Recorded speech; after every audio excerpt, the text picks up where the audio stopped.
Ahora vamos a pasar a un debate titulado Geopolítica de la infraestructura digital. ¿Puede América Latina construir en la era de la IA? Y las personas encargadas de moderar este panel son Marión Viranesco y José Alberto Rojas Marcelo. Marión es periodista e internacionalista, apasionada por el periodismo investigativo, el periodismo de datos, los derechos digitales y la intersección entre las nuevas tecnologías y la política internacional. Ha adquirido experiencia en diversos medios de comunicación y ha trabajado en iniciativas relacionadas con los derechos digitales y la gobernanza de Internet. Actualmente es directora de programas de Provox, organización dedicada a la investigación digital en contextos autoritarios. Luego tenemos también a José Alberto, quien tiene un máster en Derecho Digital, diploma en Gobernanza de Internet. Es socio y director en Quantiva Legal, diseña evaluaciones y protocolos de seguridad digital para organizaciones indígenas afro en Colombia. Policy Shaper en la CNIC, realizó investigación internacional sobre grooming en videojuegos. Training en FOSI, Interpol. Es ex especialista legal de la Fiscalía de Ciberdelincuencia y coautor del libro Cibercriminalidad y Delitos Informáticos. Contamos también con la moderación virtual de Thais Aguiar, de Caesar School. Invitamos a pasar a Rodolfo da Silva Belino, de INSPER y Colectivo Digital, a Gerardo Martínez Cruz, de la Universidad de Bolonia, a Alcides Eduardo dos Reis Perón, de UNICAP, y a Carolina Aguerre, de UCI y CETIS. Muchas gracias.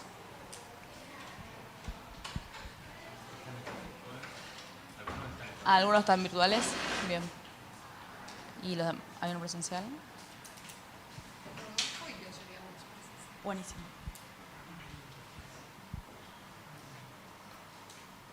Mucho gusto, Rodolfo. Muy buenas tardes a todos y todas. Muchas gracias por acompañarnos. Esta ya es la última sesión del primer día, así que muy agradecidos de que sigan por acá. Me disculpo porque estos días ando un poco afónica, pero bueno, voy a tratar de dar mi mejor desempeño con la voz. Pero bueno, este panel la verdad me llama muchísimo la atención, que nuevamente es titulado Geopolítica de la infraestructura digital. ¿Puede América Latina construir soberanía en la era de la IA? Y bueno, aquí lo que vamos a hacer es reunir expertos en soberanía, expertos en geopolítica digital y gobernanza de datos para debatir cómo la carrera tecnológica del norte global repercute en América Latina. Entonces, los panelistas que vamos a tener la mayoría en virtual. No sé si podemos, acá los tenemos ya presentes.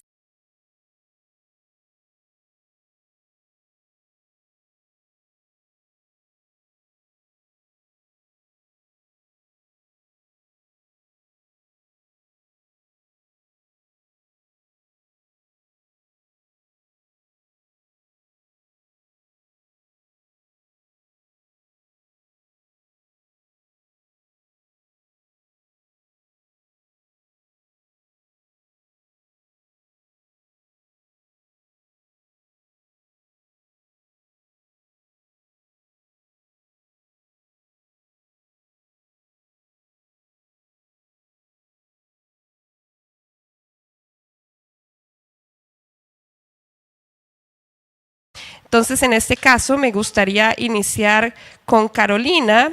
Carolina, ¿nos escuchas perfecto? ¿Todo por allá bien? Todo muy bien. ¿Me escuchan bien ustedes? Excelente. Carolina, en tu caso, teniendo en cuenta la gobernanza de datos, ¿cómo impacta la propiedad y el control de la infraestructura de IA en la soberanía de los datos de América Latina? ¿Qué estrategias de cooperación regional específicas, por ejemplo, data trust regionales o centros de datos soberanos, son viables para la región en el corto plazo? Adelante. Bueno, muchas gracias primeramente por la invitación. Voy a hacer un par de declaraciones. Soy de la Universidad Católica del Uruguay, hay un typo, y también del CETIS de la Universidad de San Andrés en Argentina. Muchísimas gracias por la invitación y a Thais por la fantástica organización de todo este panel. Antes de pasar a estas preguntas muy específicas, sí, digamos, motivar un poco la discusión sobre la geopolítica en este ámbito, considerando y también un poco lo que se conversaba en el panel anterior, digamos, ¿no? Estos cuellos de botella que constituyen la capacidad de cómputo en el contexto de la inteligencia artificial y sobre todo la inteligencia artificial basada en grandes modelos o modelos fundacionales. Y también empezar ahí un poco a desbrozar el efecto, digamos, de las limitaciones también que tiene una mirada estrictamente o solo desde el punto de vista geopolítico o de la atención soberanía y control en relación a los límites territoriales. Y esto entiendo que puede ser una provocación, sobre todo desde el lugar de una visión estadocéntrica, digamos, de las jurisdicciones y la defensa de los derechos en algunos casos, pero sí, digamos, decir que a veces, digamos, solo la conceptualización, digamos, de una mirada que si entendemos la defensa de los intereses solo por parte, digamos, de los estados en estas disputas geopolíticas, podemos quedarnos un poco cortos en el alcance. Y con esto, ¿por qué quiero ir un poco más concretamente ahora a atender con este primer comentario a las preguntas, ¿no? Porque esta infraestructura de inteligencia artificial es una infraestructura que nosotros validamos y consensuamos en parte con nuestros usos. Y si bien esta infraestructura tiene hoy, digamos, enorme cuello de botella en el compute, en la capacidad de cómputo que está concentrada en pocas empresas, concentrada en muy pocos países, y podemos a grandes rasgos decir que prácticamente en 2 regiones, no en 3, como los imperios de la geopolítica digital de la que hablan algunos autores. Pero quienes controlan esta capacidad de cómputo, en definitiva, deciden dónde se procesan estos datos, cómo se mueven, etc. Y finalmente, y esto sí es importantísimo desde el punto de vista geopolítico o jurisdiccional, dónde quedan efectivamente afectados, lo que implica la extraterritorialidad de estas leyes, ¿no? Entonces, también tenemos que decir que todas estas este condicionamiento de esta infraestructura sobre la soberanía de los datos la podemos entender en relación a otras capas que también están involucradas, ¿no? Las capas de software, que también en función de si son más o menos abiertas o cerradas, la interoperabilidad, el tipo de propiedad y de capacidad de acceso y de definición de la ubicación de los data centers, las redes, ¿no? Entonces, todo esto nos lleva, digamos, a volver a conceptualizar al modelo de la inteligencia artificial en relación a capas, como lo hicimos en su momento también, o como lo seguimos haciendo en relación con la gobernanza del ecosistema digital y la gobernanza de Internet más ampliamente, ¿no? Todas estas capas que intervienen en este proceso.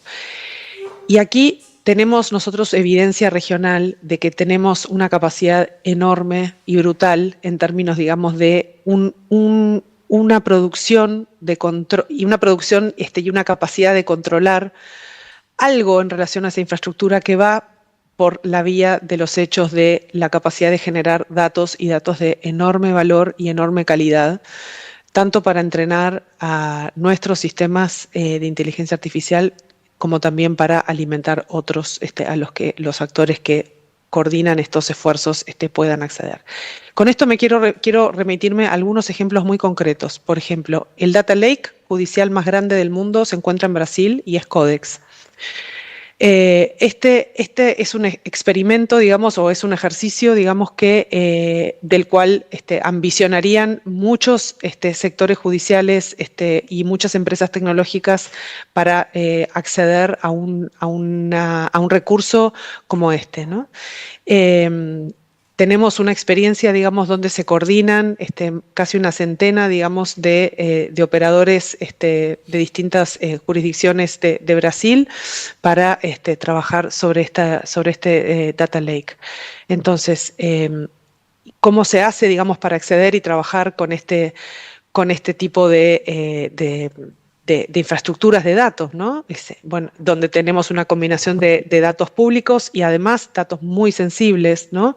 Y bueno, y aquí, digamos, podemos empezar a tener una lógica o a pensar, digamos, en función de esta experiencia regional que tenemos como una especie, digamos, de blueprint, en este caso para la justicia en la región, pero que también podemos pensar en cómo otros sistemas judiciales de nuestra región que producen, en las cuales ingresan millones o miles de sentencias en forma mensual o anual, y cómo podemos trabajar en torno a esos datos, entendiendo, digamos, o delimitando la sensibilidad o la criticidad de algunas de esos datos, ¿no? Y creo que aquí, digamos, todo el trabajo que se puede hacer a nivel de la estandarización semántica de esos datos, y una gobernanza sin que haya un flujo transfronterizo de datos, es muy, muy viable, o transfronterizo o extra regional, ¿no? Eso sería una de las claves. Tenemos otra experiencia de cooperación muy incipiente, digamos, con el LATAM GPT, digamos, que es una experiencia, digamos, que tenemos que terminar de ver cómo esto termina de dar, generar un fruto en nuestra región, a partir, digamos, de la cooperación para generar un LLM basado en las variantes del castellano en su versión latinoamericana, ¿no? También, esto es todavía incipiente, aquí hay un esfuerzo importante de actores, de algunos actores, sobre todo en Chile, algo en Brasil, y también acá vemos cooperación con empresas internacionales.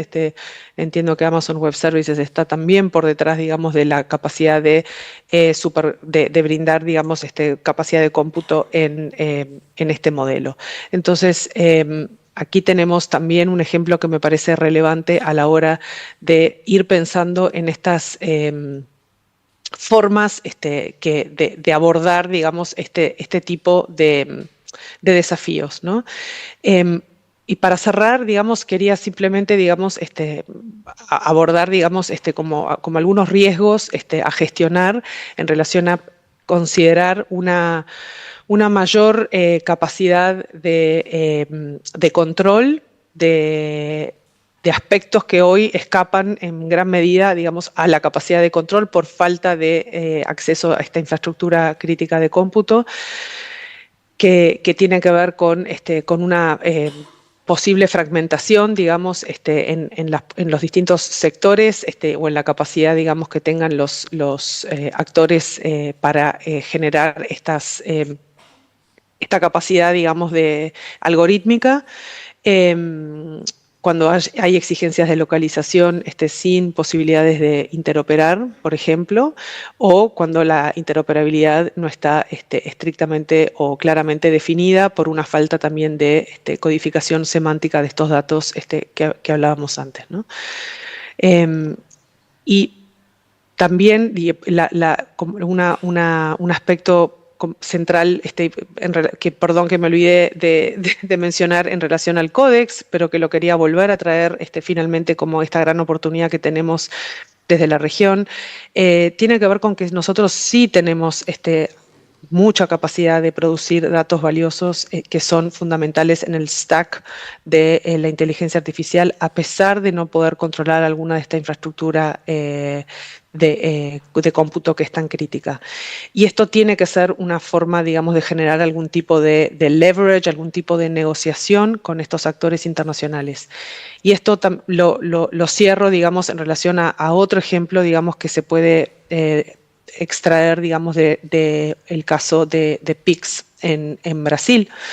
El caso de Pix ilustra, digamos, una tendencia que tenemos a veces en nuestra región, y de mirar, digamos, lo que sucede en algunos sectores del norte global, y de considerar que, bueno, cómo esas industrias definen las pautas digitales del comportamiento de ese negocio como una forma, digamos, necesaria de abordar esa esa estrategia, y con esto me quiero referir a que en el norte muchos de los grandes bancos, instituciones financieras, ante una escasez de acceso a datos financieros relevantes para el entrenamiento de sus sistemas algorítmicos, recurren a la generación de bases de datos sintéticas, ¿no? Y la generación de datos sintéticos. Y lo que tenemos, por el contrario, en un modelo, digamos, como una infraestructura pública digital como es PIX, es una base de datos real con 200 millones de transacciones diarias o más, en la cual lo que tenemos es una escasez de talento humano y una escasez de infraestructuras, y no me refiero a cómputo, me refiero a otras infraestructuras anteriores y mucho más básicas que deberían estar en el radar o en funcionamiento para poder hacer escalar aún más el potencial, sobre todo incluso a nivel de esta propia infraestructura, pero de las capacidades de aprendizaje o de desarrollos de modelos de cooperación de una iniciativa como esta con otras y otros pares de los bancos centrales o instituciones afines para el desarrollo de infraestructuras públicas digitales en la región, y que puedan promocionar o fomentar este tipo de aprendizajes sin la necesidad de ir hacia el mundo de datos sintéticos, como en algunos ámbitos de las finanzas internacionales se está dando. Entonces, esto lo quería poner como otro punto fuerte para la discusión en términos de cuáles son nuestras capacidades de negociación y de poder establecer algún tipo, digamos, de equilibrios en estas balanzas cuando vemos como este mundo y esta geopolítica tan duramente establecida y plantada, y parece que tenemos muy poco para ofrecer o para poder negociar con estos grandes actores. Estos son ejemplos con los que he trabajado recientemente en términos de investigación, y también por eso lo quería compartir en este ámbito. Desde ya, muchas gracias por la atención y por esta oportunidad.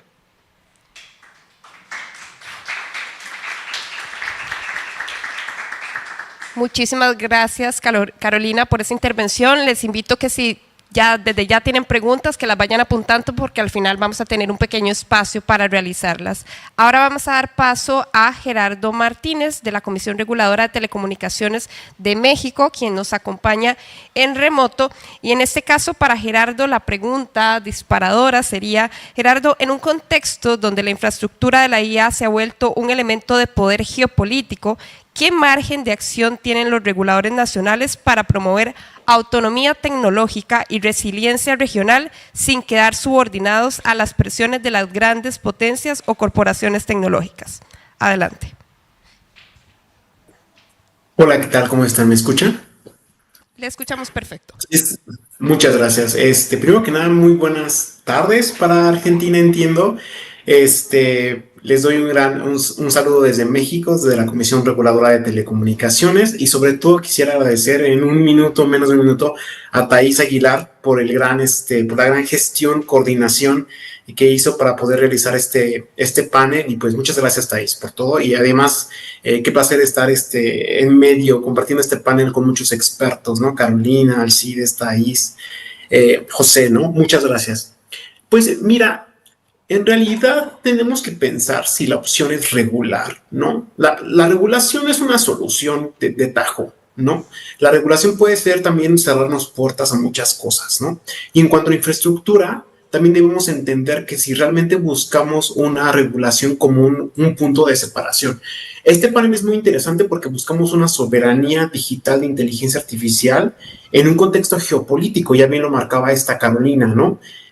Pero yo sí entiendo una soberanía no por separarnos, ¿no? O sea, no separarnos regionalmente y decir, es que yo tengo mi propia infraestructura, yo tengo mi propio código, yo tengo mi propia infraestructura de telecomunicaciones, y tampoco es no depender de otros agentes políticos.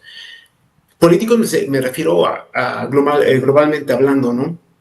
Es cierto que toda la infraestructura de inteligencia artificial queda únicamente con 10 actores importantes en todo el mundo. Eso es cierto, es un hecho. Pero tampoco Latinoamérica debería quedar desde cero, ¿no? Y empezar desde cero, entonces aislarnos, ¿no? Estas como que comentarios un poco virtuales en el aspecto de, pues América hay que formarnos un bloque y juntarnos y ser como una comisión europea, ¿no? Y decidir nuestras propias decisiones. Lo cierto es que América Latina tiene un contexto jurídico totalmente diverso. Empecemos de ese contexto. Y si queremos regular y empatar regulación, pues ya empezamos en un error, ¿no? Porque la regulación cambia en Perú, en Argentina, en México. Hablar de inteligencia artificial no únicamente es hablar del código, es también hablar de protección de datos, ¿no? Y en toda la región se tiene como un espectro de regulación respecto a privacidad de datos. El que nosotros seamos como un bloque, y entiendo que esa fue digamos, este gran panel, ¿no? Poder presentar como una soberanía a nivel regional de inteligencia artificial respecto a la infraestructura. El punto tal vez no es regular. El punto creo que es también si somos capaces entre todos los países de poder establecer una coordinación homogénea entre todas las partes. Por coordinaciones, no solamente una coordinación de vamos a crear estrategias nacionales de inteligencia artificial, sino son coordinaciones más técnicas de que, oye, ¿sabes qué? Los datos van de Argentina y pasan por Brasil, después hacen un reboot en México y después van a Cuba, ¿no? Vamos a poder, digamos, homologarnos en el aspecto de cruce transfronterizo de datos. Si todos los países están homologados técnicamente para salvaguardar los datos, no solo a nivel técnico físico, sino también en la parte de ciberseguridad. ¿Somos capaces de hacer eso? ¿La región está preparada para eso? Y si la región está preparada para eso, ¿qué nos falta por dar este plus? En pocas palabras, no es aislarnos de estos grandes entes, sino también empezar, ¿no? Para empezar, una homologación técnica, que eso parece algo cuesta arriba, pero no imposible, ¿no? Para poder marcar una soberanía en la parte de infraestructura de inteligencia artificial. Además, creo que un punto muy importante, ya lo marcaba Carolina, ¿no? Nosotros tenemos las capacidades para poder crear, digamos, ser fuertes en inteligencia artificial en la parte de infraestructura, código, ¿no? En la parte de seguridad importante, ¿no? Y no solamente en la parte física, sino también en la parte digital. Lo que pasa es que no hay una, digamos, homogenización en la región de capacidades de AI, ¿no?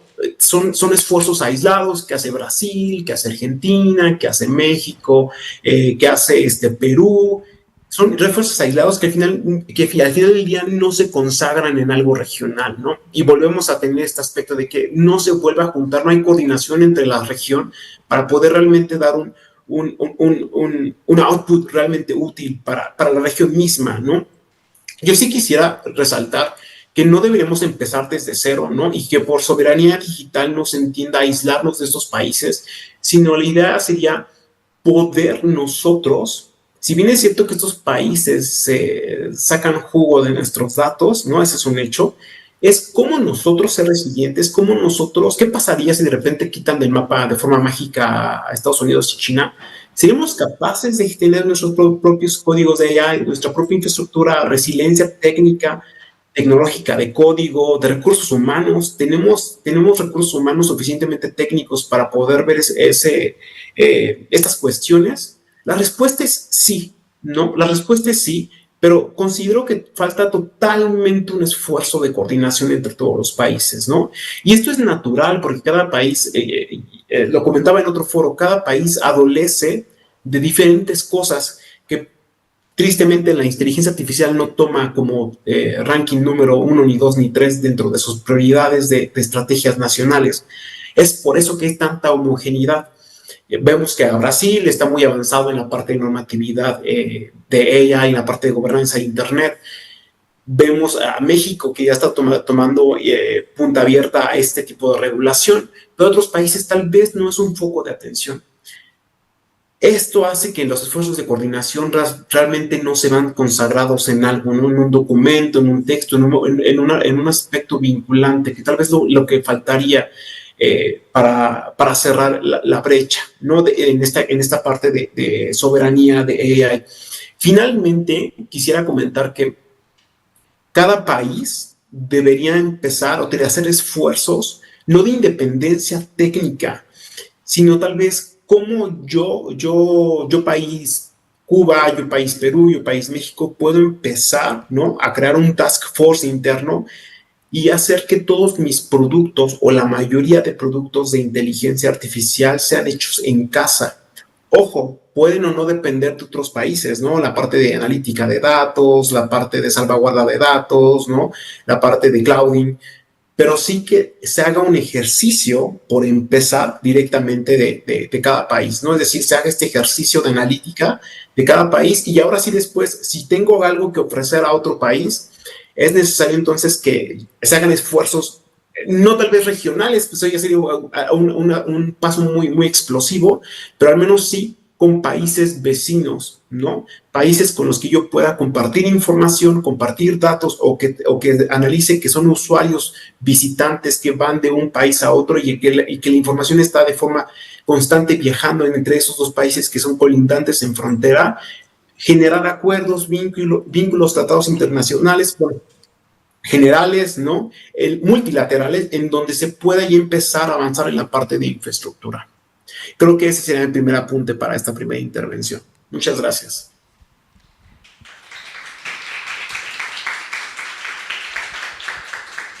Acabamos de escuchar a Gerardo Martínez de la Comisión Reguladora de Telecomunicaciones de México. Muchísimas gracias, Gerardo, por esta primera intervención. Y ahora vamos con Rodolfo, que lo tenemos aquí en modalidad presencial. Rodolfo, en este caso, tu pregunta disparadora sería: ¿cuáles son los mecanismos específicos a través de los cuales la dependencia de la infraestructura de la IA extranjera perpetúa esta nueva forma de colonialismo, ¿no? ¿Qué medidas concretas, legales, técnicas o de gobernanza pueden implementar los países de la región para contrarrestar la pérdida de valor y datos? Lo escuchamos. Muito obrigado. Vou falar em português, vou falar pouquinho devagar. Agradecer Thaís também pelo convite e a oportunidade de estar compartilhando pouquinho do que a gente vem trabalhando como pesquisador acadêmico e também como ativista social. Os mecanismos eles já acontecem há séculos, né? Eu gostaria de talvez começar pela infraestrutura básica de comunicação e fazer uma comparação entre os cabos submarinos utilizados antes para a comunicação por telégrafos e que foi muito utilizado pela Europa para a dominação das suas colônias, com a fibra ótica que hoje também reconfigura uma geopolítica de fluxos de dados, né, onde os fluxos da internet acabam indo também para poucos territórios. E essa concentração do fluxo de dados também se torna um primeiro fator básico de comunicação para esse grande controle, o que eu chamo de colonialismo digital, né? A mesma forma colonial utilizada nas comunicações dos telégrafos ali, telegráficos, também são utilizados pela internet hoje. E a gente vem acompanhando um fenômeno que completa 20 anos o ano que vem, em 2026, que é relacionado a como os dados que trafegam por essas vias, eles acabaram sendo concentrados em um pequeno oligopólio de empresas americanas, né? Isso, de 20 anos para cá, o advento da computação em nuvem, né? A computação em nuvem, hoje, ela é a infraestrutura principal ou a infraestrutura básica para que sistemas, tanto sistemas clássicos como sistemas hoje de alto desempenho, como a inteligência artificial, acabam sendo processados, e não apenas dados armazenados, nessas grandes infraestruturas. Hoje a gente tem um market share aproximado de 72% de 5 empresas americanas que concentram essa grande infraestrutura e que é a infraestrutura principal nos debates contemporâneos, mas também a infraestrutura principal para o desenvolvimento social, para o desenvolvimento também empresarial e, sobretudo, se a gente for falar de soberania nacional. Então, a gente tem um problema que é estrutural, que ele vem sendo debatido na nossa região de forma isolada. Eu acho que não existe uma coordenação entre os países da nossa região para que, de fato, esse problema ele possa ser trabalhado e esse problema possa ser ali minimamente reduzir a dependência desse pequeno oligopólio. Então, eu vejo que as políticas que eu venho conhecendo e tendo contato hoje, elas são políticas para o desenvolvimento de data centers regionais que não necessariamente serão instrumentos para diminuir a dependência tecnológica desses pequenos grupos, né? A gente tem ali, sobretudo no Brasil, algumas iniciativas e políticas de estados importantes para investimento dessas infraestruturas, mas, de fato, a tendência é que boa parte e boa fatia desses recursos, que são milionários, eles acabem sendo também acessados por esse pequeno grupo de empresas, né? Então, eu acho que a gente precisa não apenas pensar, e aí acho que é o único instrumento mais eficaz hoje, não só para a nossa região, mas para todos os países que fogem do eixo americano, chinês, é o jurídico, é o instrumento jurídico. Eu acho que o instrumento jurídico hoje ela é a nossa principal ferramenta, mas nós precisamos ir além do jurídico, além de instrumentos e marcos legais. Precisamos fazer investimentos, sobretudo, em tecnologias de ponta. O que acontece hoje? Se vocês pegarem o que é desenvolvido de alta tecnologia, sobretudo para a inteligência artificial, esse conhecimento ele deixa de existir e ser construído em centros universitários, aos quais a gente está aqui nesse momento, né? Nós estamos num campo de conhecimento, num campo de ciência, e essas tecnologias elas são desenvolvidas dentro de empresas. Elas deixam de ser, há 10 anos, um movimento de ser produzidos dentro da academia e passam a ser desenvolvidos, sobretudo, por um pequeno grupo de empresas americanas e empresas chinesas. Então, além do marco e do instrumento dos marcos legais, é importante que a gente também pense em boas estratégias para o desenvolvimento, sobretudo, de ciência, de alta tecnologia dentro das universidades. Então, os desafios para que a gente, de fato, consiga ter ali uma luz, uma possibilidade para a diminuição dessa dependência, ela se dá nesse primeiro momento, e aí a gente tem que assumir que perdemos esse jogo, que nós estamos atrás e que a gente precisa dar passos à frente. Então, hoje, o instrumento mais fácil e mais próximo são os marcos legais, mas que a gente pense em médio e longo prazo, em estratégias que possam, ali, sobretudo, investir em ciência, em tecnologias locais, sobretudo das comunidades tradicionais, que também vêm fazendo diversos projetos e diversas ações relacionadas à soberania tecnológica. Então, nessa primeira rodada, gostaria de chamar a atenção para esses dois fatores.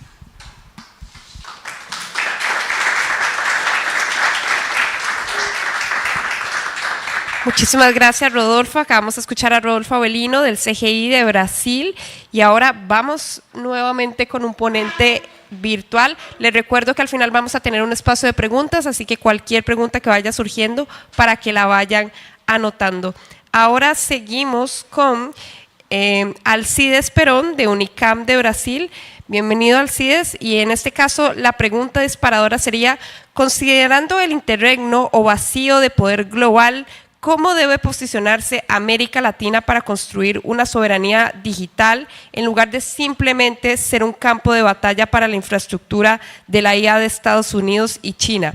Además, ¿qué alianzas no tradicionales y marcos de política pública sugiere para navegar esta tensión? Adelante. Olá, boa tarde a todas e a todos. É uma honra poder estar aqui com vocês virtualmente. Quero, de antemão, aqui agradecer a nossa moderadora, agradecer a Thaís pelo convite, cumprimentar o colega Rodolfo, né? Gostaria muito de estar presencialmente, mas por ser Perón não me deixaram entrar na Argentina, né? Então aí eu fico aqui do Brasil mesmo. Turma, a minha fala ela vai no seguinte sentido: olhar um pouco para tentar responder um pouco essa pergunta a partir de uma análise do internacional e das mudanças das placas tectônicas internacionais. A gente está vivendo um momento que podemos chamar de interregno global. Esse interregno ele é reconhecido como uma frase que foi cunhada, né, pelo Gramsci há muito tempo atrás, onde o velho está morto, mas o novo ainda não pode nascer. Isso significa que nós estamos vivendo um processo de transição de ordens internacionais, marcadas essas ordens pela uma hegemonia de um Estado dominante ou de um grupo de Estados. Quando a gente observa, por exemplo, esse processo de transição, nós estamos vendo paulatinamente o desfalecimento de uma ordem liberal sustentada pelos Estados Unidos e, quiçá, o florescimento de uma ordem internacional sendo organizada e ordenada de uma maneira policêntrica, ou seja, a partir de múltiplos outros polos.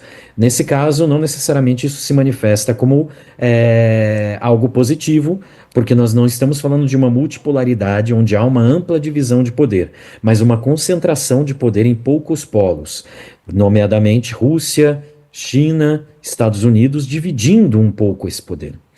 Nessa questão e nesse período bastante difícil, onde a gente não consegue verificar de antemão qual ordem será estabelecida, a gente vive um período de profundo tumulto econômico, político e internacional. Quando a gente começa a observar crises econômicas subsequentes, desde 2008 até então, nós vivemos uma série de turbulências econômicas e, inclusive, crises inflacionárias em diversos países. A gente vê uma enorme recorrência à militarização para a solução dos problemas de ordem internacional. Vide agora os ataques e a guerra na Ucrânia, entre a Rússia e a OTAN e a Ucrânia.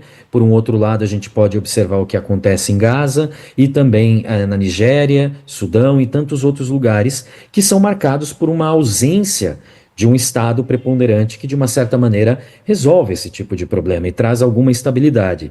E sem falar numa profunda falha dos mecanismos de governança em diversos campos. Ainda que aqui no Brasil estejamos vendo a COP acontecer, vários movimentos aconteceram com uma ausência de lideranças e de debates mais sólidos para a governança climática. Imagine isso, inclusive, agora para o campo da gestão da internet e da IA.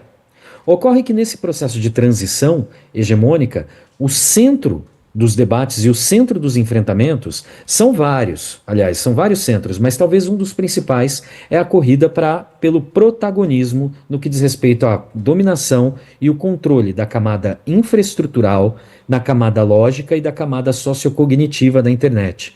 Camadas essas que a inteligência artificial é profundamente dependente para que ela se estabeleça como um recurso de poder, tal qual Kate Crawford e Matteo Pasquinelli vêm trabalhando, numa perspectiva que demonstra que ela é um recurso de vantagem estratégica para diversos países que pretendem, de uma certa maneira, se lançar nesse processo de inovação tecnológica que vai lhes dar vantagem em múltiplos outros campos. Ocorre que a disputa por isso, a disputa pela hegemonia nesses campos, deixou de ser uma disputa meramente inovadora, na busca por vantagens estratégicas nos modos produtivos, e vem paulatinamente se tornando uma disputa tal qual o Rodolfo mencionou, muito próxima da predação e da espoliação. Ou seja, nós estamos falando de coleta massiva de dados, organizado sobre a forma de colonialismo de dados e colonialismo digital, e interferências políticas diretas em múltiplos países. Então, aqui, apenas para notar, qual é o nosso espaço dentro desse processo? Pensando nessa primeira rodada aqui. O que a gente começa a observar é que a América Latina, profundamente ainda dependente de tecnologias e sistemas importados, né, do exterior, a gente observa que a gente fica suscetível a múltiplos riscos, e aqui eu mapeio pelo menos 4 grandes riscos que vão envolver formas de subordinação social aqui na América Latina. Em primeiro lugar, o colonialismo de dados, marcado por uma profunda comercialização de dados, treinamentos de modelos IA e imposição de modelos de negócios econômicos, né, baseados em plataformas digitais, tornando os negócios aqui profundamente dependentes, né? No colonialismo digital, em específico, nós podemos citar alguns dados. Num dado recente, 70% dos estudantes brasileiros usam o IA em trabalhos ou pesquisa, e boa parte das universidades brasileiras hoje contratam serviços de Google e Amazon.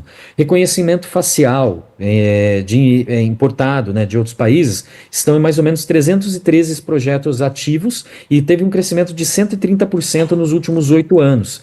E mais de 90% das 23 unicórnios, empresas de alta tecnologia brasileiras, são profundamente dependentes do Amazon Web Services. Então isso já demonstra uma profunda dependência que vem se constituindo, sem falar das subordinações políticas ao imperialismo tecnológico. O Brasil, mais do que gostaríamos que fosse, está profundamente subordinado a interferências diretas e indiretas das Big Techs na política nacional. Não foi pouco, ao longo desse ano, a quantidade de vezes que CEOs dessas empresas estrangeiras interferiram diretamente aqui na política nacional, a partir de menções ao Supremo Tribunal Federal, a partir de menções ao governo brasileiro, contrário a políticas de regulação. E a gente também pode falar de outra forma, que é a exploração espacial e de recursos direto, como, por exemplo, a exploração mineral direta na Amazônia. Num recente escândalo, as Big Techs exploraram e estiveram ligadas ao escândalo de extração ilegal de ouro na Amazônia.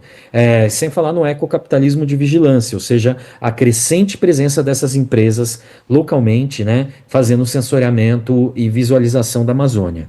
O problema é que, ainda que isso sirva para ajudar na mitigação dos danos na Amazônia, nós não sabemos aonde, em quais cadeias tais dados e tais informações estão circulando. E, em grande medida, isso pode contribuir com o agronegócio, por exemplo, intensificando contraditoriamente a predação desses territórios.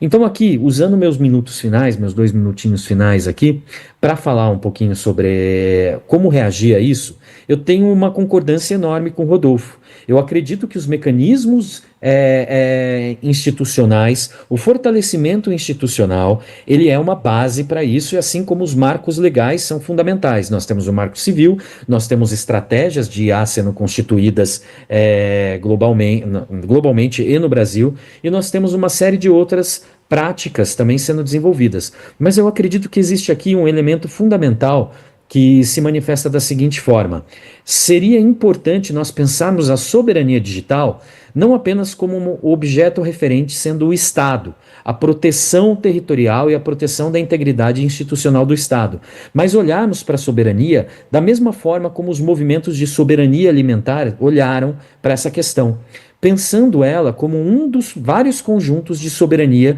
que precisam ser estimulados não apenas top-down, ou seja, a partir do Estado, mas a partir de múltiplas outras iniciativas que vão mobilizar formas de empoderamento comunitário e local de baixo para cima.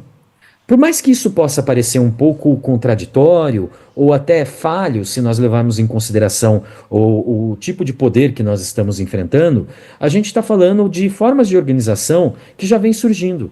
Aqui no Brasil, eu tomo licença para mostrar a imagem, que eu não sei se vai aparecer, mas esse aqui é um livro organizado pelo MTST, né, o Movimento dos Trabalhadores Sem Teto, na qual eles vêm discutindo sobre soberania tecnológica, né, a partir dos movimentos para o empoderamento das comunidades. Recentemente, a Coalizão Tecnopolíticas Panamazônicas lançou uma carta de recomendações de políticas digitais na Amazônia, interseccionando direitos digitais e direitos ambientais. Se a comunidade não tiver um empoderamento para visualizar a Amazônia deles mesmos e utilizar isso a seu favor, qual é a utilidade dos mecanismos de visualização? E, evidentemente, aqui no Brasil, e eu encerro aqui, a Frente pela Soberania Digital, que vem buscando, dentre várias articulações multissetoriais, com empresas, universidades, coletivos digitais, né, introduzir uma forma de cosmovisão própria para solucionar problemas de soberania digital. Então tudo isso passa pela construção de uma independência da propriedade, na localização dos dados, uma independência na infraestrutura digital, uma independência da governança digital, mas fundamentalmente na nossa capacidade de articular socialmente em favor de comunidades locais para fortalecer a soberania. Eu agradeço e peço desculpas por ter extrapolado um pouco aí.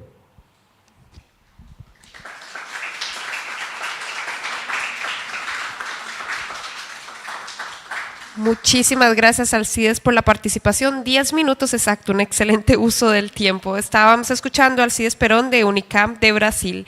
Y ahora ya escuchamos la perspectiva de Brasil, Uruguay, México, y ahora nos vamos hasta Perú, donde vamos a escuchar a José Rojas de Cuan Vía Legal. A José, en este caso, Para vos, la pregunta orientadora será, ¿cuáles son las vulnerabilidades estratégicas más críticas que la región debe mitigar para fortalecer su resiliencia tecnológica? ¿Qué tipo de enfoque inclusivo, considerando la diversidad de género, etnia y edad, debe guiar el desarrollo y acceso a las tecnologías de IA para no agravar las desigualdades existentes? José, te escuchamos. Muchas gracias, Marión. Primero, buenas tardes a todos. Es un placer poder compartir este espacio, este debate con expertos de alto nivel, a quienes les tengo mucha estima. Y bueno, para poder responder esta pregunta, debemos primero diagnosticar nuestra realidad. América Latina y el Caribe se enfrenta a una doble crisis en la adopción de la inteligencia artificial. En primer lugar, una crisis de soberanía y resiliencia tecnológica. Eso es bastante claro y lo hemos venido conversando a lo largo de este panel. Esta crisis se define por una dependencia casi total. Son tres grandes los gigantes de la nube donde fluctúan todos los datos de todo el globo, pues sería Amazon, Microsoft y Google. Controlan más del 70% del mercado de la infraestructura en la nube en América Latina. Y en segundo lugar, hay otra crisis que para mí es bastante relevante y espero poder abordarlo a lo largo del tiempo que se me ha otorgado, y es una crisis de equidad social. Actualmente venimos adoptando una inteligencia artificial de forma acrítica, con una gran probabilidad, y que ya se viene evidenciando, de automatizar profundas desigualdades estructurales que vienen pues, a lo largo de la historia en nuestra región. En ese sentido, hay un libro de Cathy O'Neil que seguramente algunos habrán podido revisar, que es Armas de Destrucción Matemática, un libro bastante interesante en el cual podemos explorar cómo los algoritmos se refuerzan y se validan a sí mismos, creando modelos inmensos, gigantes de discriminación masiva. Entonces, teniendo como punto de partida estas dos crisis, que desde mi punto de vista no son paralelas, no van en independiente, sino que están intrínsecamente vinculadas.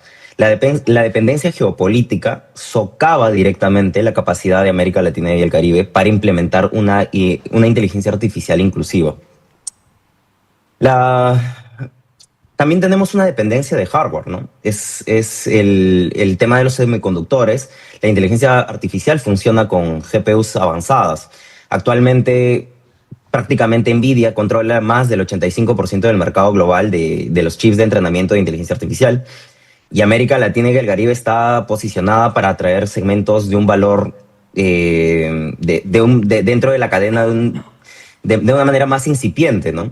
Estamos relegados quizá a una posición de ensamblaje o proveedores de materia prima, ¿no? Que serían los datos que ofrecemos para el entrenamiento de todas estas herramientas. También para mí es muy importante hablar sobre la dependencia jurisdiccional que hablábamos. En el anterior panel que nos antecedió al debate que actualmente estamos hablando, se hablaba de esta capa que es bastante crítica, que los datos quedan legalmente atrapados en una situación, en una pinza jurisdiccional, ¿no? Los datos de un gobierno, por ejemplo, de América Latina y el Caribe, que están almacenados en un servidor que está dentro del propio territorio, no están completamente protegidos, ya que quedan sujetos a la ley norteamericana, a la ley china, ya que ellos pueden exigir estos datos, ya sea a través de sus proveedores de servicio o de manera directa también. A leyes de inteligencia, sabemos que suelen poner como emblema pues, la seguridad nacional, y a través de este caballo de batalla solicitan datos que pueden ser relevantes o de seguridad nacional para nosotros también dentro de América Latina y el Caribe. Entonces, a partir de esto tenemos esta dependencia de infraestructura, y a la vez tenemos un problema de equidad. La justicia algorítmica, que es lo que quisiera evidenciar a partir de esta complicación que se genera por la infraestructura, no solo no discriminar, es un concepto legal proactivo que exige pues transparencia, explicabilidad, y principalmente desde mi punto de vista, y es una investigación que vengo realizando, que es la capacidad que tenemos como región para poder auditar estos algoritmos. Esta capacidad es totalmente incipiente y en muchos casos nulas, que ya lo hemos que se ha venido reflejando a través de diferentes casos. No sé si han podido conocer los casos del algoritmo Compass, por ejemplo, que bueno, no ha sido en el territorio de nuestra región, pero en una situación en la que un ciudadano alega que se puede haber vulnerado un derecho fundamental al momento de solicitar transparencia y poder conocer las razones de el algoritmo por la cual se tomó esta decisión, la respuesta por parte de los entes jurisdiccionales, finalmente, después de la postura de la empresa privada, es que no se puede otorgar esta información relevante por criterios de secreto empresarial. Esta información relativa a los elementos más relevantes del algoritmo no pueden ser transparentados y mucho menos auditados. Entonces, desde este punto, estaríamos codificando ciertas exclusiones, manteniéndolas a través de estas herramientas de inteligencia artificial, a través de estos sistemas de inteligencia artificial. También existen otras pruebas contundentes de esta discriminación algorítmica. Hay un estudio del MIT que también fue secundado por una compañera de LACNIC Líderes, que es Fernanda Dos Santos, que han demostrado que los sistemas de reconocimiento facial que ya se vienen utilizando en ciudades de América Latina y el Caribe pueden tener tasas de error bastante amplias en mujeres de piel oscura comparadas con menos del 1% de hombres de piel clara. Desde mi punto de vista, esto no es solo un error técnico, ya que al no tener un punto de regulación, no tener una base que permita la auditabilidad, la transparencia, la explicabilidad de estos sistemas de inteligencia artificial, estamos automatizando el racismo, la discriminación. Quiero mencionar otro ejemplo antes de cerrar, que estamos con el tiempo. Gerardo, que está en esta mesa, también tiene un trabajo bastante interesante sobre cómo existe una discriminación lingüística en aplicaciones de procesamiento de lenguaje natural. Entonces, nuestra dependencia de infraestructura hace que la implementación de la justicia algorítmica sea una imposibilidad técnica y legal, perdiendo esta soberanía respecto a nuestros datos y también a la posibilidad de exigir y hacer valer los derechos fundamentales de ciudadanos que habitan dentro de América Latina y el Caribe. Voy a dejar este debate para la siguiente ronda, para tratar de cumplir con los tiempos, así que muchas gracias.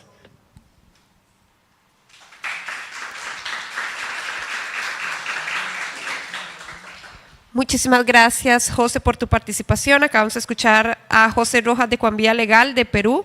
Ahora vamos a hacer una ronda de preguntas. Entonces, quienes quisieran participar aquí en el auditorio, les voy a dar la palabra. Les pido por favor que se identifiquen para que también los panelistas puedan escuchar quiénes son. Y también agradezco a Thais que me vaya indicando si hay alguna pregunta de parte de la audiencia virtual. Acá tenemos 2 preguntitas, entonces le paso el micrófono a la primera persona.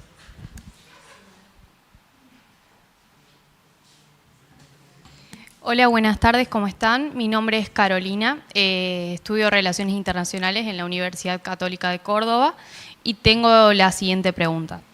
¿Cómo deberían prepararse las universidades y centros de investigación para contribuir a una inteligencia artificial soberana y ética en la región?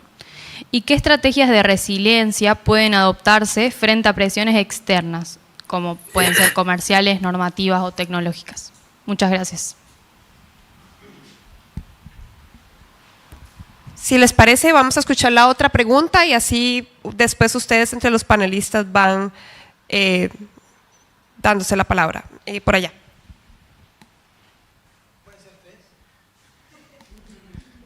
Gracias, Alejandro Baltazar, muito gusto, de México. Primeiramente, agradecer no português pelas palestras, porque foram muito enriquecedoras, no português por respeito a... Você falou muito de uma questão que é o neocolonialismo, que é muito importante, acho, e que para outros países da região é importante assimilar o antes possível, ¿no? Entonces, en este contexto de asimilar el concepto del neocolonialismo primero, por ejemplo, del panel yo advierto que hay opiniones contrastadas, ¿no? La experiencia mexicana, que bueno, acaba de atravesar un periodo de reforma, ¿no? En la que el IFT, el organismo constitucional autónomo, pasó a ser parte del Ejecutivo, lo cual, bueno, pues es una reforma que apenas va a probar sus efectos positivos. Yo confío en las autoridades mexicanas, hagan un buen trabajo en este sentido. Sin embargo, por ejemplo, se menciona la falta de regulación explícita como un enfoque para aumentar la soberanía. Como mencionaba José, un saludo José hasta Perú, como mencionaba José, hay una incapacidad de las naciones de América Latina de auditar y de, bueno, ejercer, como se diría en inglés, accountability, ¿no? ante estas empresas que, como mencionaba Rodolfo, controlan la mayoría de este mercado, que no está preparada una nación para regular directamente, frontalmente. Entonces, mi pregunta hacia mi paisano, ¿no? Sería, ¿cómo es que, habiendo escuchado estas experiencias, ¿no? ¿Cómo es que la falta de regulación nuevamente provoca directamente un aumento de la soberanía digital en México específicamente, y para los demás, pues si están de acuerdo con esta postura? Muchísimas gracias. Vamos a dar paso a una tercera pregunta y ya ahora sí pasamos con la ronda de respuestas. Entonces, por allá. Muchas gracias, felicitaciones por el panel. Un poco conectada a la segunda pregunta, para Alcides, que me gustó mucho tu apellido, si pudieras comentar cómo fue el proceso de negociación de esta estrategia de data centers en Brasil, que deja prescripto que un 10% de la capacidad de cómputo debe satisfacer la demanda local.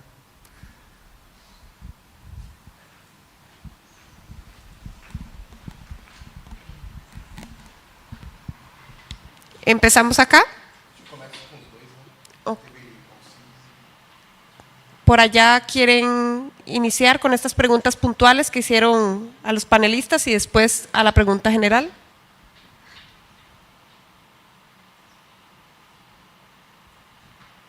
Adelante. Sí, hola, ¿qué tal? Gerardo hablando. Si no mal entendí, comentaba la persona que hizo la pregunta que el no haber regulación, ¿cómo nos beneficia? Sí, nada más, si no estoy malentendiendo la pregunta, ¿es correcto? No sé si le pueden pasar el micrófono a quien originó la pregunta. Sí, solamente para entender bien el... Sí, sí, es la falta de regulación. Sí, que si en el caso de que hay más regulación, hay más soberanía digital, que si esto se puede entender así o no. Ok. No, pues Menos, es que mira, menos, ok. No sé, es que no se trata de regular más y más leyes. A ver, la solución es la regulación, ¿no? Para algunas cosas sí, para algunas cosas no. Digo, también veamos el contexto geopolítico actualmente, ¿no? Ahorita a todos ya les interesa regular la inteligencia artificial desde que se crean los primeros grupos de trabajo para regular el AI Act, ¿no? De la Unión Europea. Entonces, todos los países empezaron con este frenesí de regulación de inteligencia artificial sin siquiera saber un concepto general, ¿no? Ahí no me dejaba mentir Carolina, ¿no? Pues realmente no hay una definición estándar, única, homogénea de qué es inteligencia artificial. Para empezar un contexto, ¿no? Para ahí de guatepronto te lo digo, paisano, pues que no hay como algo tangible, ¿no? Ahora, nos queremos poner muy vanguardistas, regulando cosas que ni siquiera comprendemos y entendemos, ¿no? Y no solamente en el aspecto conceptual, sino también en el aspecto de infraestructura, ¿no? Muchos empiezan a gobernar datos, pero tampoco tienen data centers dentro. Después se crea una nueva resolución tecnológica y entonces cuando se crea esta nueva solución tecnológica la regulación ya queda obsoleta. A lo que yo quiero llegar es que tampoco la regulación no es la panacea de todo, ¿no? No es como la opción de todo. Si se busca una soberanía digital, más allá de buscar soberanía de AI, más allá de buscar en una acción de regulación, es ver qué le falta a cada uno de nuestros países para completar el círculo, ¿no? Este círculo, esta gran esfera de poder, ¿no? Garantizar al usuario final. O sea, no buscamos a las empresas, pensemos en el usuario final. Poder garantizar al usuario final una seguridad y una certidumbre, no solamente en la parte digital, también en la parte legal, jurídica, que el usuario se pueda defender. Pero busquemos esta regulación pro persona, ¿no? No únicamente a las empresas, ¿no? A las empresas sí las podemos atacar en este aspecto moderno, desde la parte de competencia económica, desde la parte de medios, desde la parte de telecomunicaciones, pero más allá de estar estableciendo regulaciones al aire esporádicas, recuerden mucho esta parte cuando que empieza a aparecer Uber en la región. Todos querían regular a Uber. ¿Por qué? Porque era un intermediario, que era una empresa de taxis, bla, bla, bla, bla. Y la moda desapareció cuando se estableció una certidumbre de cómo funcionaba Uber y todas estas plataformas de transportes virtuales. A lo que yo quiero llegar es, primero pensemos si en nuestro contexto actual en cada uno de los países sirve y funciona para poder dar soberanía en AI. Si la respuesta es no, más allá de establecer las regulaciones, ¿cómo puedo accionar este sistema para cerrar el círculo? ¿Qué nos falta? ¿No? Recordemos que la regulación per se no es la opción. Depende mucho de la parte técnica. Obviamente hay regulación ex ante y regulación ex post, ¿no? Y que, bueno, ya en particular no voy a entrar en esto, pero lo que sí es cierto es de que no podemos dar como algo, como una solución nata y útil el regular por regular, ¿no? Recuerden que regular no solamente es la afectación de la regulación, sino que también el problema de la afectación de la regulación sucede cuando el mismo regulador o el mismo país no puede ya modificar la regulación, ¿no? O tarda mucho en modificar la regulación, ¿vale?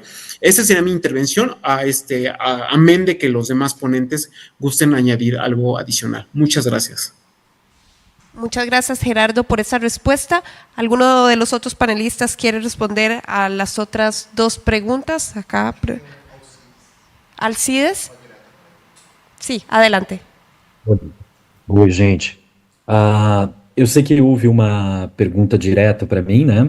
Eu agradeço, mas como eu sou um pouco intrusivo, eu vou falar um pouco de todas de uma maneira bastante rápida.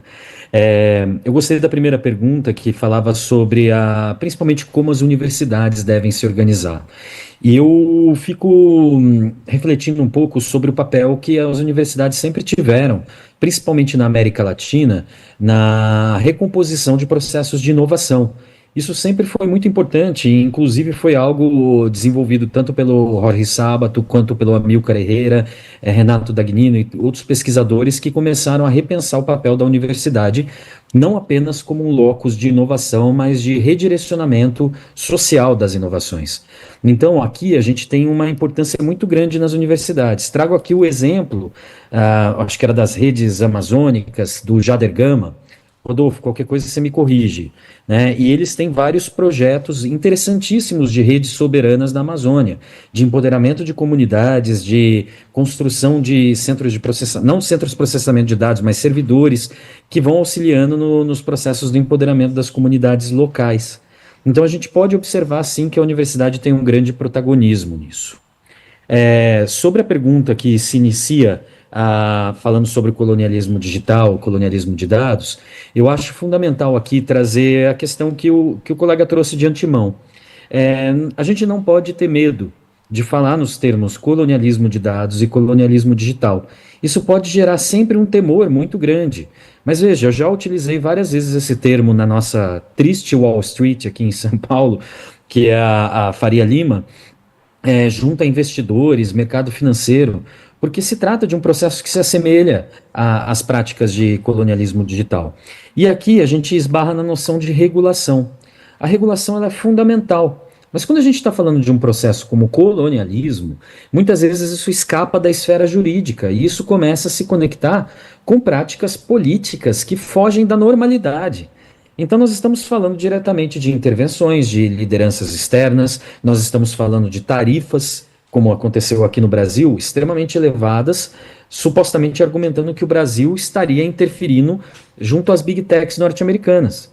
Donald Trump, uma das justificativas utilizadas por ele para aumentar o Brasil nas suas taxas a mais de 50%, era de que nós estaríamos reduzindo a liberdade de expressão ao regular as big techs operando aqui. Então veja que isso foge da normalidade, isso foge da normalidade jurídica e muitas vezes isso se plasma também na relação que a direita radical e a extrema-direita têm aqui no Brasil e em outros países. Muitas vezes esses se tornam, esses atores políticos se tornam representantes dessas ações políticas das big techs aqui.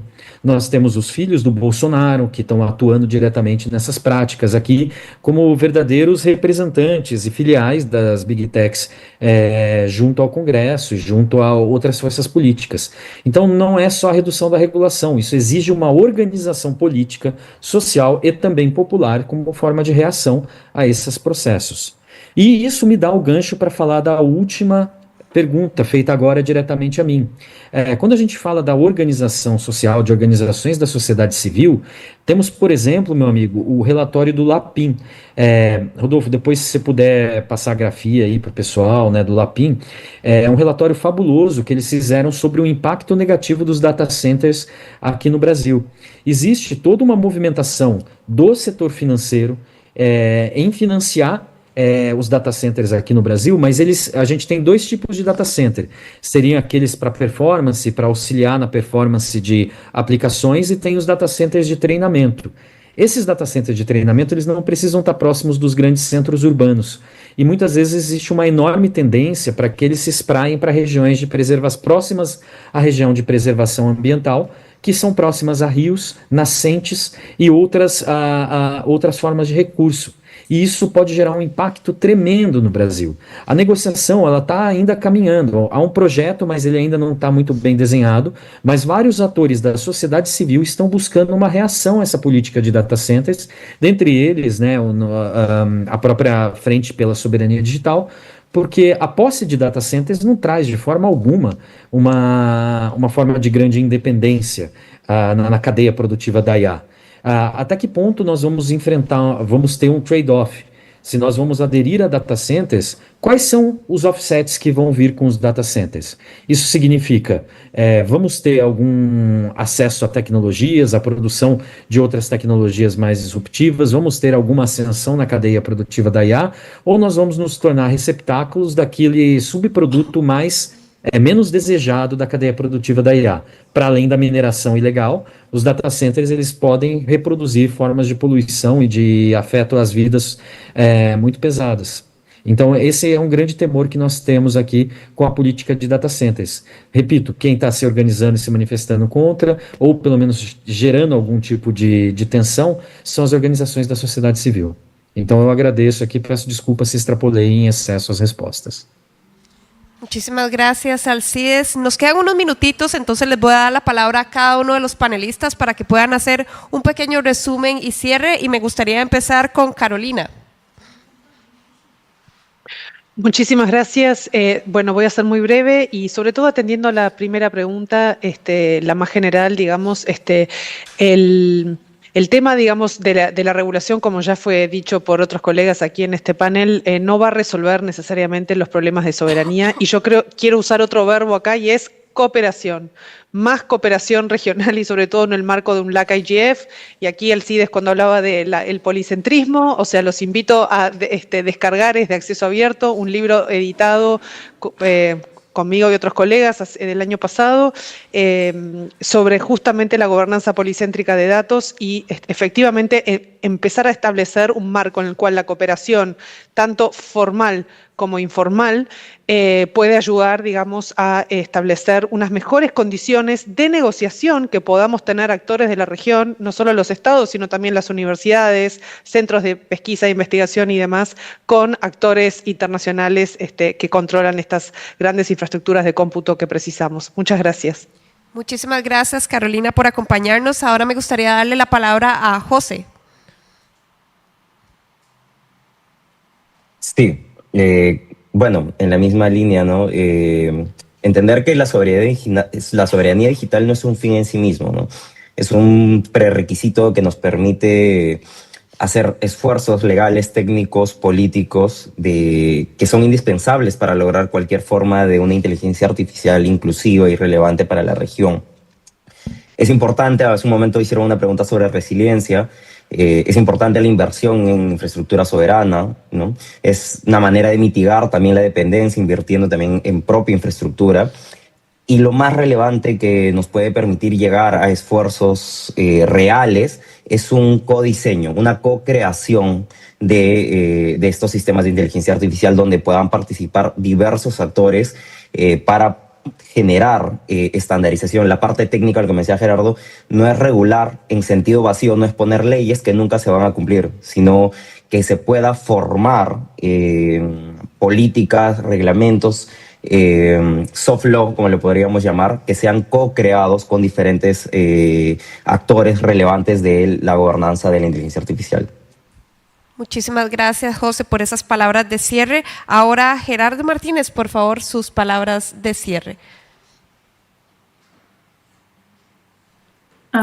Gente, só para comentar por aqui que Gerardo teve que sair um pouco mais cedo, depois que teve um pouco do atraso do painel, mas ele estendeu por aqui os agradecimentos pela excelente discussão. E aproveitando também, eu também gostaria de agradecer a todos que contribuíram para esse ótimo debate, que aceitaram o convite. Foi muito bom ter todos vocês aqui com a gente, tanto virtual e presencial. ¿Cerramos? Sí. Cerramos entonces, Thais, perdón. Ay, perdón, sí. Gerardo salió y tengo que aprender, siempre quedo, después de un Lacalle, siempre quedo pensando, tengo que aprender portugués, porque siempre me pasan esas cosas. ¿Qué me decías, perdón? Seguimos. Que Gerardo ya no está con nosotros y seguimos, y les agradezco a todos que están con nosotros hoy. Muchísimas gracias de verdad por la participación, también por quedarse hasta el final, porque también ya estábamos como un poquito sobre la hora, ya que esta sesión empezó de forma retardada, pero bueno, muchísimas gracias. También a Rodolfo, que también está por acá, entonces aprovechar que está de manera presencial y que entonces pueden acceder para hacerles preguntas. Muchísimas gracias y bueno, que tengan una muy linda noche y bueno, mañana seguimos. Tchau, tchau, pessoal. Valeu.